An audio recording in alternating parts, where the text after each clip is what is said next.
যুক্তরাজ্য থেকে পাচার হওয়া অর্থ ফেরতে অভূতপূর্ব সাফল্য দেখাচ্ছেন ডক্টর ইউনূস। স্বৈরাচার আওয়ামী সরকারের সাবেক ভূমিমন্ত্রী ভূমিদস্যু সাইফুজ্জামানের ১,০০০ কোটি টাকা দেশে ফেরত আনার কাজ ইতিমধ্যে প্রক্রিয়াধীন রয়েছে। এরই মধ্যে পাচার হওয়া আরও ৪ জনের সম্পদ ফেরত আনতে কাজ শুরু করে দিয়েছে ডক্টর ইউনূসের সরকার। সাইফুজ্জামানের মতো তাদের এসব সম্পদ জব্দে যুক্তরাজ্যের ন্যাশনাল ক্রাইম এজেন্সিকে চিঠি দিয়েছে দুর্নীতি দমন কমিশন দুদক। ডক্টর ইউনূসের অর্থ ফেরত আনার প্রক্রিয়া যুক্তরাজ্যের অর্থ পাচারকারীদের মনে কাঁপন শুরু হয়েছে। এই ভিডিওতে আলোচনা করব পাচার হওয়া অর্থ ফেরত আনার বিষয়ে, নতুন করে কাদের অর্থ নিষেধাজ্ঞার মুখে পড়তে হচ্ছে যুক্তরাজ্যে, ইউনূস সরকার কি পারবে এই অর্থ দেশে আনতে? চলুন বিস্তারিত জেনে নেওয়া যাক। বসুন্ধরা গ্রুপের চেয়ারম্যান আহমেদ আকবর সুবহানের 2 ছেলে, গ্রুপের ভাইস চেয়ারম্যান শাফিয়াত সুবহান সানভীর এবং ভাইস চেয়ারম্যান সাফওয়ান সুবহানের যুক্তরাজ্যে পাচার করা সম্পদের তথ্য জানিয়ে এবং তাদের সম্পদ বাজেয়াপ্ত করতে সে দেশে চিঠি পাঠানোর কথা বলেছেন দুদক চেয়ারম্যান মোহাম্মদ আব্দুল মোমেন। এই তালিকায় আরও আছেন যুক্তরাজ্যের সাবেক হাই কমিশনার সাইদ মুনা তাসনিম ও তার স্বামী ব্যবসায়ী তৈহুদুল ইসলাম। তারা পরস্পর যোগ সাজশে জেনারেশন নেক্সট ফ্যাশন লিমিটেড সহ 21টি বাণিজ্যিক প্রতিষ্ঠান ও নাম সর্বস্ব ভুয়া প্রতিষ্ঠানের নামে বিভিন্ন ব্যাংক থেকে প্রায় ২,০০০ কোটি টাকা আত্মসাৎ করে বিদেশে পাচার করেছেন। বর্তমানে যারা বিদেশে অবস্থান করছেন তারা তাদের দেশের সম্পদ বিক্রি করার চেষ্টা করছেন। তারা যাতে ওই সম্পদ বিক্রি করতে না পারেন সে বিষয়ে কাজ করছে সরকার। সোমবার রাজধানীতে দুর্নীতি দমন কমিশন কার্যালয়ে এক ব্রিফিংয়ে সাংবাদিকদের প্রশ্নের জবাবে তিনি এ তথ্য জানান। তিনি বলেন, আজ আমরা আরও কয়েকটি সম্পত্তির তথ্য যুক্তরাজ্যে পাঠিয়েছি। এর মধ্যে রয়েছে আকবর সুবহান সাহেবের 2 ছেলে সাফিয়াত ও সাফওয়ানের কিছু সম্পত্তির তথ্য। বসুন্ধরা চেয়ারম্যান আহমেদ আকবর সুবহান এবং তার স্ত্রী সন্তানদের বিরুদ্ধে সরকারের রাজস্ব ফাঁকি, ভূমি জবরদখল, ঋণের অর্থ আত্মসাৎ, অর্থ স্থানান্তর এবং হস্তান্তর সহ মানি লন্ডারিং এর অভিযোগের অনুসন্ধান করছে দুদক। এর অংশ হিসেবে জিজ্ঞাসাবাদের জন্য তাদের দুদকে তলবও করা হয়েছে। সাবেক ভূমিমন্ত্রী ভূমিদস্যু সাইফুজ্জামান জাবেদের ভাই আনিসুজ্জামান চৌধুরী রনি এবং এনআরবিসি কমার্শিয়াল ব্যাংকের সাবেক নির্বাহী কমিটির চেয়ারম্যান মোহাম্মদ আদনান ইমামের মালিকানাধীন কিছু সম্পত্তি নিয়েও লন্ডনে তথ্য পাঠানো হয়েছে বলে জানান দুদক চেয়ারম্যান। তিনি বলেন, আমি আশা করছি এসব প্রচেষ্টার সুফল আমরা অচিরেই পাব। দুদকের পাঠানো তথ্যের ভিত্তিতে সম্প্রতি সাবেক লন্ডনে ভূমিমন্ত্রী সাইফুজ্জামান চৌধুরী জাবেদের সম্পদ জব্দের কথা জানান যুক্তরাজ্যের ন্যাশনাল ক্রাইম এজেন্সি। এর আগে মে মাসের 3য় সপ্তাহে ক্ষমতাচ্যুত স্বৈরাচার হাসিনার সাবেক উপদেষ্টা সালমান এফ রহমানের ছেলে ওরফে দরবেশ বাবার ছেলে শায়ান এফ রহমান এবং তার চাচাতো ভাই আহমেদ শাহরিয়ার রহমানের যুক্তরাজ্যে থাকা সম্পত্তি জব্দ করেছিল এনসিএ। তবে সে অর্থ সরকার ফেরাতে পেরেছে কিনা সে বিষয়ে কিছু জানা যায়নি। বিদেশে পাচার হওয়া অর্থ ফেরানোর চেষ্টায় গতি আনতে সম্প্রতি প্রধান উপদেষ্টা মোহাম্মদ ইউনূসের সঙ্গে লন্ডন সফর করেন দুদক চেয়ারম্যান ও বাংলাদেশ ব্যাংকের গভর্নর।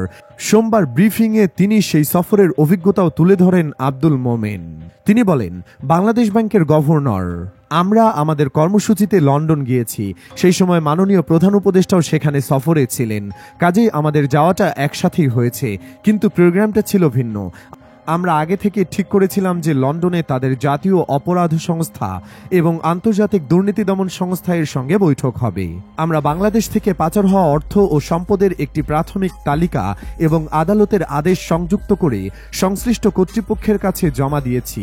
এবার আমি বলতে পারি এনসিএ খুবই কার্যকরভাবে কাজ করেছে। সাবেক ভূমিমন্ত্রী ভূমিদস্যু সাইফুজ্জামান জাবেদের অনুপার্জিত আয় এবং পাচারকৃত অর্থে কেনা সম্পদ তারা জব্দ করতে আমাদের সহায়তা করেছে। এনসিএর এই বন্ধুসুলভ সহযোগিতার জন্য আমরা তাদের ধন্যবাদ জানিয়েছি। মোমেন বলেন, আমাদের লন্ডনে উপস্থিত থাকার সময় এই সম্পদ জব্দের আদেশ জারি হয়।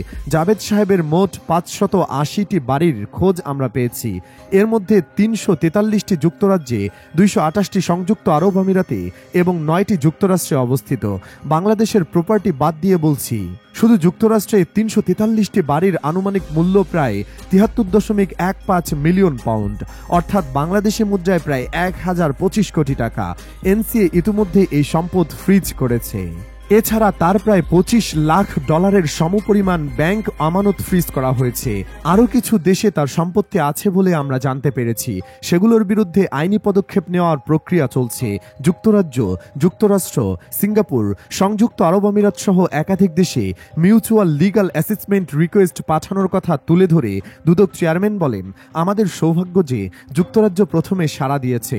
লন্ডন সফরের সময় international anti corruption coordination centre অন্যান্য সংস্থার সঙ্গে বৈঠকে একটি আন্তর্জাতিক সহযোগিতার কাঠামো তৈরি করার চেষ্টার কথা জানান দুদক চেয়ারম্যান। তিনি বলেন, বাংলাদেশ এই ধরনের অনুসন্ধান ও আইনি ব্যবস্থায়ও এখনও অভিজ্ঞ নয়, তাই এনসিএ আমাদের প্রশিক্ষণ দেবে বলে প্রতিশ্রুতি দিয়েছে। ইতিমধ্যেই একজন বিদেশি প্রশিক্ষক আমাদের সঙ্গে কাজ করতে শুরু করেছেন। মোমেন বলেন, এখানে একটা সূক্ষ্ম বিষয় রয়েছে। জব্দকৃত সম্পদ বাংলাদেশে ফেরত আনতে হলে আমাদের দাবি যথাযথভাবে প্রতিষ্ঠা করতে হবে। আমাদের আদালতের আদেশের পাশাপাশি যুক্তরাজ্যের আদালতেরও সম্মতি লাগবে, সেটা ছাড়া সম্পদ ফেরত আসবে না। তিনি বলেন, জাবেদ সাহেবের বিষয়ে যেটি বললাম, তাছাড়া আমরা আরো কয়েকজনের বিরুদ্ধে অনুসন্ধান করছি। তবে শেষ পর্যন্ত ওই মামলা ও টাকা আদায়ের কাজটি দুর্নীতি দমন কমিশনের মাধ্যমেই সম্পন্ন হবে। আমরা BFIU এর সঙ্গে সমন্বয় করে কাজ করছি। আশা করি বাকিদের ক্ষেত্রেও আমরা সফল হব। যারা অর্থ পাচার করছে তাদের সঙ্গে আলাপ আলোচনা করে অর্থ ফেরত আনার একটি প্রক্রিয়া নিয়ে বিভিন্ন সময়ে বিভিন্ন জায়গায় আলোচনা হয়েছে। সে বিষয়ে প্রশ্ন করলে দুদক চেয়ারম্যান বলেন, দুদকের পক্ষ থেকে আমরা শুধু বলতে চাই, দুদকের যেসব মামলা রয়েছে তার কোনোটি কম্পাউন্ডেবল নয়। আমাদের মামলাগুলোর ক্ষেত্রে কোনো আপোষ বা সমঝোতার সুযোগ নেই। যেহেতু দুদকের মামলা ফৌজদারি প্রকৃতির, সেগুলোর নিষ্পত্তি আলাপ আলোচনার মাধ্যমে সম্ভব নয়। তবে গভর্নর যে দেওয়ানি মামলা করেছেন তা আমাদের আওতাভুক্ত নয়। আমরা দুদকের বিধিবদ্ধ আইনের আওতায় থেকে যতটুকু করা দরকার তা করে যাচ্ছি। পাচার হওয়া অর্থ ফেরত আনার ক্ষেত্রে সাফল্য খুব সীমিত। এক দুটি ব্যতিক্রম বাদ দিলে কার্যত নজির নেই। এ পর্যন্ত যেটুকু অর্থ ফেরত এসেছে তার জন্য যে পরিমাণ ব্যয় হয়েছে সেটিও কম নয়। এ বিষয়ে প্রশ্ন করলে দুদক চেয়ারম্যান বলেন, যখন একটি দেশের টাকা অন্য দেশে চলে যায় তখন সেই দেশ স্বাভাবিকভাবেই বলবে, এটা আমার টেরিটোরিয়াল সম্পদ, আমি কেন ফেরত দেব। আমরা যদি আইনগতভাবে প্রমাণ করতে পারি যে ওই অর্থ অবৈধভাবে পাচার হয়েছে তবেই তা ফেরত পাওয়া সম্ভব। তবে এটা সহজ কাজ নয়। আমি নিশ্চিতভাবে বলতে পারি না যে সব অর্থ ফেরত আনা সম্ভব, তবে যতটুকু আমরা আইনের আওতায় প্রমাণ করতে পারবো ততটুকু ফেরত পাওয়ার সম্ভাবনা আছে। আরেক প্রশ্নে তিনি বলেন, আমরা আগের সরকারের সময় অভিযোগের ভিত্তিতে ব্যবস্থা নিয়েছি। এখন যারা ক্ষমতায় আছে তাদের বিরুদ্ধে যদি স্পেসিফিক অভিযোগ আসে আমরা অবশ্যই অনুসন্ধান তদন্ত করব, কিন্তু শুধুমাত্র রাজনৈতিক মতাদর্শের কারণে কেউ অভিযুক্ত হবেন না। আমরা প্রমাণ ভিত্তিক কাজ করি। অর্থ পাচার প্রমাণের ক্ষেত্রে আমাদের আদালতের রায় বিদেশে পাঠালেই যথেষ্ট নয়। সেই দেশের কর্তৃপক্ষকে জানাতে হবে কিভাবে অর্থ স্থানান্তর হয়েছে, কোন ব্যাংকে গিয়েছে বা সম্পদ রূপান্তরে হয়েছে। প্রমাণ ছাড়া কিছুই সম্ভব নয়। কিছু সম্পদ কেমান আইল্যান্ডেও চলে গেছে জানিয়ে দুদক চেয়ারম্যান বলেন, সেগুলো আমরা এখনো অনুসরণ করতে পারিনি। স্বৈরাচার আওয়ামী লীগের অনেকেই এখন ভারতেও অনেকে অবস্থান করছেন। তাদের ব্যয় বাংলাদেশ থেকে পাচার করা অর্থ দিয়ে চলছে বলে অনেকের ধারণা।